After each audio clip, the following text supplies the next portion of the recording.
Charlie, let's talk a little bit about Catholic social teaching, and especially the notion of the common good that we find within that. We talk Catholic social teaching. It's something that maybe at the end of the year 1991, Catholics will know more about it.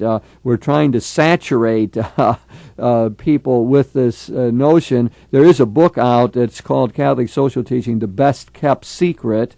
And I think that has often been the case. And but what the bishops around the world and the Pope are trying to do during this year, 1991, is bring the Catholic social teaching to our minds. And the reason 1991 is important is because it's the 100th anniversary of Rerum Novarum, the first great social encyclical of modern times by the Pope Leo XIII.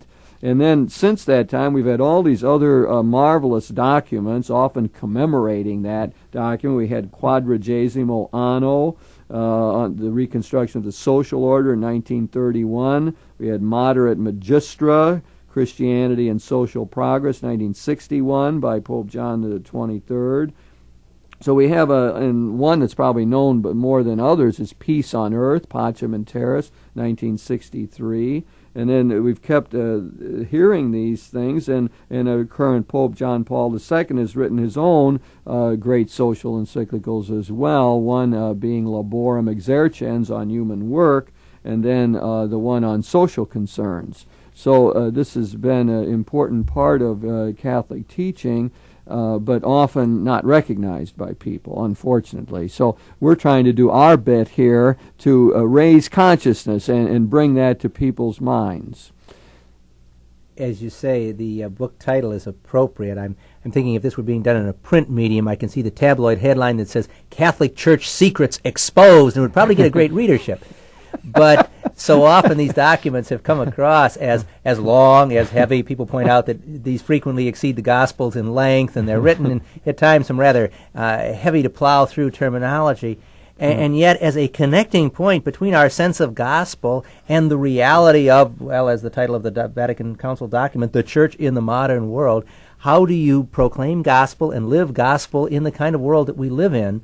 I think it's a tremendous asset to the Church, and very much has to do with the Church's credibility. That if the Church were not speaking to these issues in the contemporary world, I think it would be seen as far less credible, even for all the controversy and discussion that some of the documents occasionally raise. Yeah, I think that's well said. I think that in this whole business, there's the question of the language of the documents. You pointed that out, and it really is a problem. I mean, having written a pastoral letter for the American bishops on campus ministry, I can tell you firsthand the problems involved in that. And that is, what occurs is you hear the voices of all these other people. You hear conservative bishops in your head as you're writing, and you hear liberal bishops, and you hear your own constituency, in that case campus ministers and all other kind of people, and it's really hard to pull it together. It ends up being a document often that's got a heavy committee input,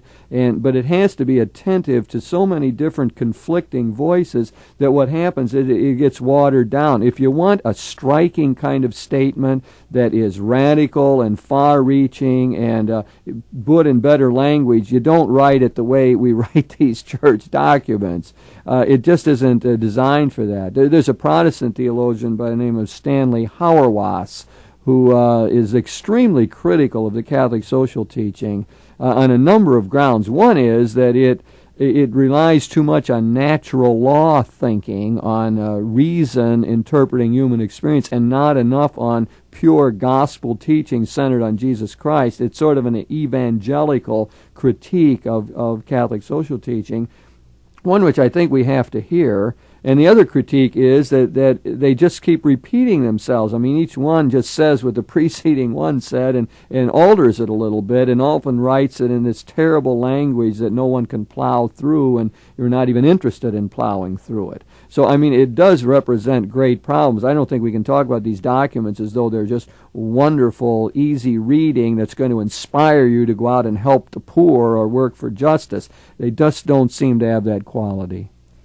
I think that the sense of coming at the social agenda from sort of a prophetic or a very charismatic kind of approach, in some ways is almost an implication that we have to speak God's word to this reality. And I think that's true. But I think a part of the Catholic theological tradition would be to say God's already in the reality. He's in it out of the whole theological base that we talk about, the source of this being a question of human dignity, that the God at work in creation is already present in this reality, the God who is present in the reality of these people who are church and who are part of that community to which and among which the church speaks. So how do we hear more clearly the voice of God as it is already present is at least an additional element to what new ways can we proclaim God's message to whatever is out there. As usual, I think in your gentle manner, you've offered a critique of Stanley Hauerwas there. I mean, you've pointed out, I think, the difference in why our encyclicals come out the way they do is because we believe that God is present in the world, that reality is grace, that there is something like a natural law, even if you might not interpret it biologically, but there's a way in which human reason, reflecting on the world, can discern patterns, can discern God's presence, can discern something of the shape of reality, of how it's supposed to work. So that we would say things like the 10 Commandments, thou shalt not kill, or thou shalt not commit adultery, are statements of reality. I mean, they're not just God dictating some arbitrary rule to guide us, but they're built into the very structure of human existence. Thus, we think we can, with reason, can make arguments as to how we should best organize ourselves socially so we can all benefit. I think that's part of the fundamental answer to Hauerwas, that we simply have a different Catholic social sense of thing than he does as a Protestant evangelical, very centered on the Bible. On the other hand, I think we have to make sure that we don't miss his reminder that whatever we end up saying has to be somehow Christocentric, has to somehow reflect the fundamental revelation found in Christ. I might, while I'm on Hauerwas, and I don't know how I got carried away with that right at the moment, because I want to get back to the question of the common good, but we'll get there. But the question of Hauerwas also is that when the Catholic bishops or the Pope writes these pastoral letters or encyclicals, that they always end up just echoing the culture and don't really make any progress on what's going on. In other words, you can pick up any secular document and it's going to say better something about that topic than the bishops are able to do. And they're always late, behind the times. Now, I think I could grant Hauerwas something, say, on the question of human rights. Pope John the 23rd wrote a marvelous encyclical, Pacem in Terris, in 1963 on human rights. But as a matter of fact, the UN produced one in 1948, much previous, that had the same ideas in it. So, in other words, it's an example what Hauerwas says we come to it late. But on the other hand, let me take another example where it seems to me we would be ahead. Let's take Pope John Paul II's one on social concerns, where he talked about East-West relationships and getting a global perspective, and where the popes have talked about the need for an overarching political structure in the world to be able to curb nationalism. Now, there I think you've got a really prophetic and radical and far-reaching kind of thought. So I'm going to grant Hauerwas something again, but then I'm going to say that I think there is a value in this teaching, even though it's hard reading. As you use the example of that document on social concerns of the Church, Jim, I think that it certainly moves into the whole question of the need to look, and for a church that tends to look at individual people and the religious well-being of individual people, to look in that broader dimension of what all, in the kind of world culture that we live in today, because it certainly is a world culture and a world society above and beyond the national and more local situations in which we live, to say that if we're concerned about the well-being of specific individual human beings, what all affects that? And it's everything from the folks I live with day in and day out to the way my own country's economic and legal and taxation system works, to, in our world, in a much different way than when Leo wrote in 1891, it's affected by a world community. And so as you come to issues like, for instance, the common good, it requires a very broad and inclusive kind of way of talking about common good. Well, that's one of the reasons it said the church is one of the few organizations that's really transnational enough to be able to address those kind of questions. Also, I must say there's that statement, I think it's Pope Paul VI, that the church is an expert in humanity. Now, that might be a little self-serving, but it represents a goal, at least, that the church thinks that it knows things about human nature, about the structure of reality, about how God intends things to work for us. And therefore, we've got a transnational organization that pretends, a bad word, that does know something about humanity. I don't want to use that phrase, expert in humanity, too glibly is what I'm trying to avoid here. But we do know something about that, and therefore there's a message that just might make sense to try to create a better world, thus enabling individuals to live and to flourish, really. Our experience of life at the local level throughout the entire global community is simply more extensive than anyone else. Nobody else has as many local offices as we do. It's that simple. Yeah. We are there face to face with people in a tremendous diversity of economic and social and political situations, and have at an organizational level, if you will, a communications and connectedness networking as church that enable, for instance, when even the Synod of Bishops gather, if you're not talking about an ecumenical council, if you bring together 200 bishops from literally across the spectrum of the continents and the nations and societies of the world, you have a tremendous cross-section of the human community there, which does say, I think, that the church can speak to some of those issues with some input that some other sources can't provide. There's Brian Hare, our great social commentator, Catholic priest that works for the bishop, says that we are a sociologist's dream. We have institutional structures to be able to do things. That's not to say we've always used them well. That's not to say that that the Catholic Society has always been on target or anything like that. I don't think it needs to be any self-righteousness in it, but there is a potential there for good, and it does take us in this direction. And I knew we would get back to it, and you've helped me get there with this notion of the common good.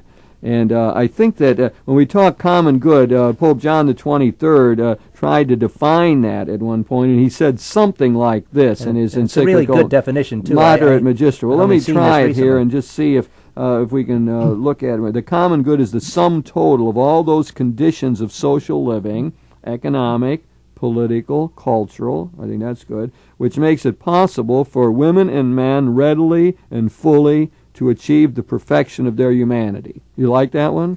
I like it. I like it from a couple of reasons. It says that the church, to no one's surprise, is in the people business. That's what we are, and it's considered appropriately to be where we should be. I found an interesting echo. The very final phrase of that definition says that it's the sum total of all those things which make it possible to fully achieve the perfection of their humanity. And what was running through my mind was that title or slogan almost, "Be all you can be," which sounds at times very individualistic and kind of sort of American, get out and reach for the stars kind of thing. But the sense that these human beings that are part of this community called church and part of the human community to whom and among whom the church speaks are people with a potential and a capacity for growth humanly, for growth socially, connectedly with others. And whether that growing takes place or not is dependent on a whole raft of economic and political and cultural forces that if you're serious about people, really believe they have a capacity to grow and develop, you can't not address political and cultural and economic realities. Right. What is good, and you're pointing out here, I think, is that they immediately link the well-being of the individual to the social situation. It goes back to an anthropology, an understanding of human existence, which characterizes the Catholic social teaching. That is, we are social animals. We are rooted in society. Our identity is social. We come to our full realization only in community, in partnership with other people. We are not isolated individuals who look around and say, who should I identify with? We find ourselves right away in a web of relationships. We grow up in a family. Without that, we can't flourish. We live in neighborhoods. We live in cities. We live in a country. We inhabit the globe. We're all part of the human family. So this common good idea is closely related to the notion of solidarity. But I think emphasizes, as you well point out, is that the economic, social, political, cultural conditions have to be right for this flourishing. And so the common good attends to those. People who are imbued with the spirit of the common good try to create a better economic structure, create better social forces in our world. I think the interplay back and forth, that economic and political and cultural structures both form people and are formed by people. Few, if any, of those structures are an automatic given. It's the way it is because at some point, some folks put it together that way. Whether it remains that way, whether it's modified a bit, whether it's taken apart and put back together in a completely new pattern, is going to be a decision made by people, and it will be made generally in terms of what people perceive the impact of those structures and systems to be on them. So that ultimately it is not to say that I'm thinking of the comment that from the perspective of some people that economics is a value-free science, and economics is about people and values. Politics is about people and values fundamentally. We are talking human issues here and not some kind of impersonal, scientific, kind of mechanical structures. Indeed. I remember Brian Hare, again, a Catholic social moralist, saying that the federal budget is a moral document. That was one of his ways of graphically pointing this out, that how you divide up the pie and how you figure the growth factor, all of that has to represent ethical judgments about how we deal with people and so on. It impacts people. I think of the truism, if you will, about religion and politics don't mix, but religion and politics are both inherently and fundamentally about human beings and how they function together in society. And both religion and politics have tremendously significant impact on how that process goes on. But the idea that those structures, and I think it perhaps gets into that dimension of Catholic social teaching too, that moves from the individual to the systemic, that says that what impacts human beings is not simply how I as an individual treat you as an individual, but some structures, political, cultural, economic, social, that form the matrix within which life goes on. And those structures tend to either enhance or get in the way of the development of individuals and groups of individuals. And the way that structures affects the people that they affect is an extremely important place where the church needs to be paying attention. I think that's right. And I think you see a greater realization of this now in the world as a whole. Let's just take the business world. You sort of have a new debate within the business world about this question of the common good. So one position seems to be that, well, the companies, even these transnational companies, in that sense, they're sort of like the church these days. In fact, some people feel that they're a force for peace in the world because they're transnational, because large corporations with holdings in various countries don't want wars and could be a force for peace. So they have that kind of character. But some of them work on the principle, well, we just think in terms of profit. And let the individual self-interest determine the policies of the corporation. So that seems to be one way of looking at all of that. But on the other hand, there seems to be a notion of the common good that's come into the business world, a more communitarian idea where it says the corporation in making decisions must think about many factors. For example, the environment. So that they, instead of making decisions simply on the basis of how much of profit, and especially showing a profit this quarter, which has often driven companies, longer term, larger issues. Environment is a very good piece of that. And you say some companies are now saying, well, we must concern with the common good, so we can't just pollute, and we have to have policies that try to further the human family's well-being. So I think right within the business world, you begin to see this tension between two approaches, one much more based on the common good. I think it's the difficult but increasingly clear sense that in very simplistic terms, it's all connected. And maybe part of our problem of getting at the common good is that when we try and talk about that, even in terms of a national, let alone a global scene, it's so big, we don't know, we can't comfortably sit there and feel that we have all the pieces on the table, let alone know how they fit together. We don't even have the language. That's Robert Bella's point with other authors in the well-known book Habits of the Heart, which has made a big impact. He's a sociologist, and he says that what is wrong is we've lost the language for talking about the common good, that our language has to do with self-fulfillment, self-actualization, do your own thing, pull your own strings. That's become the common psychological language. Take care of yourself, you're number one, all of that.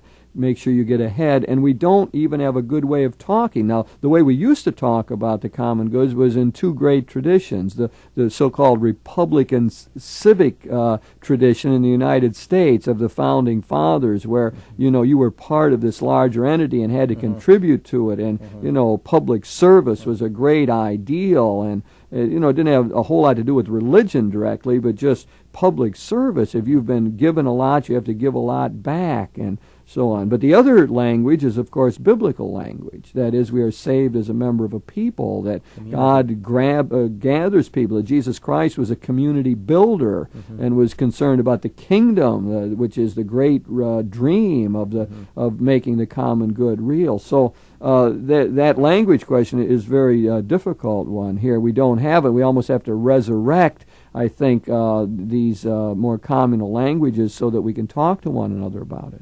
And there's the inherent danger, I think, in this country, in the age in which we live, given the history of the first part of the 20th century, that for so many people, really, or at least in perception, to raise those kinds of issues immediately, someone will suggest is to talk about socialism or communist.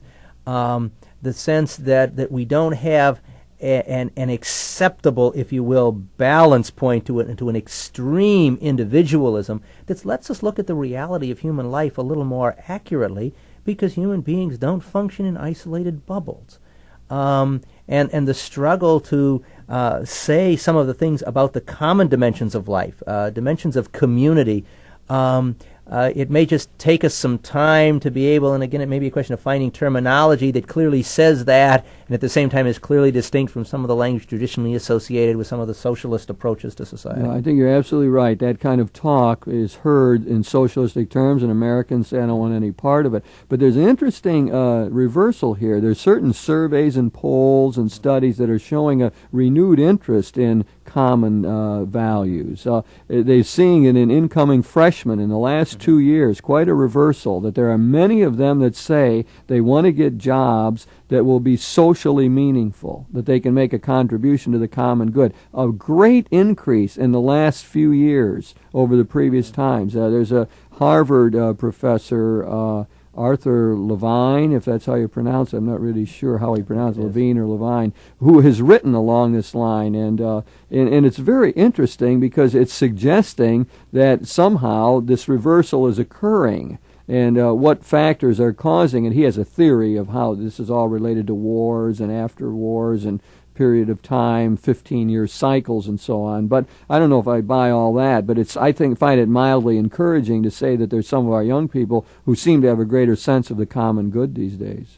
I think perhaps it's another approach, but at the very pragmatic level, I think we're coming to realize more and more, not only locally but globally, that if, as a matter of fact, somebody else does not have the same access to the resources that will let them grow, develop, care for themselves, make progress in whatever way they want to measure progress, if somebody else doesn't have access to the sources and conditions that lets him or her or them do that as I do, they're going to raise enough ruckus about that's going to get in the way of my pursuing my goals. That we don't live in so separated a world that I can pursue my goals and not be affected by whether or not anybody else is impeded in pursuing theirs. There's going to be too much unrest and upset in the global community, and that's ultimately going to get in my way. And so in a roundabout way, you could probably almost even argue from a very self-serving point of view that you're going to be able to work at your goals a lot better if the other guy out there who can disrupt your world has a chance at working at his goals too. Right, and I think we in the United States are going to have to see that. That's adopting this more global perspective, which seems to be a part of caring for the common good, because when it gets down to it, this common good, which is this sum total of conditions that the Pope is talking about here, political, economic, social conditions, that all of this brings in the human family. I mean, the total human family. It's a global perspective that one needs, because it all impacts us, doesn't it? I mean, what goes on in Iraq right now and with the Kurdish people has a great impact in the United States. And given that we started with this series talking about kind of the family dimension of the Catholic social teaching corpus, if you will, in a sense it's also to talk about family. And for some people, just being able to sense, well, yeah, the Church is still talking about family. It's talking about a larger family, but it may be talking about family at the level that God recognizes family, and it's appropriate for us to do that. And that as distant from traditional church issues and agenda as a new international economic order or the UN Bill of Rights or what we should be doing in Iraq at the moment with the Kurdish refugees may seem to be, it is very much a part of the reality of how do we continue to speak in and to and as part of a global family. And that's who we think we are. That's well put, and that's a language that maybe immediately brings up common good. You know, we learn that in the family, at least at some level, that we got to get along, and if you do the dishes on the night you're supposed to do them, that we'll all benefit and things will work better. Maybe that's part of where we learn this sense of the common good, is right within the family setting. And then we can keep the same word and talk about it. We got a family here in the United States. We got diverse people, but we all got to live together. And finally, we got a human family composed of all the nations, a global family. So I like that. Maybe that's a touchstone word for bringing out common good. And very experientially, that's where you learn it, in your own family.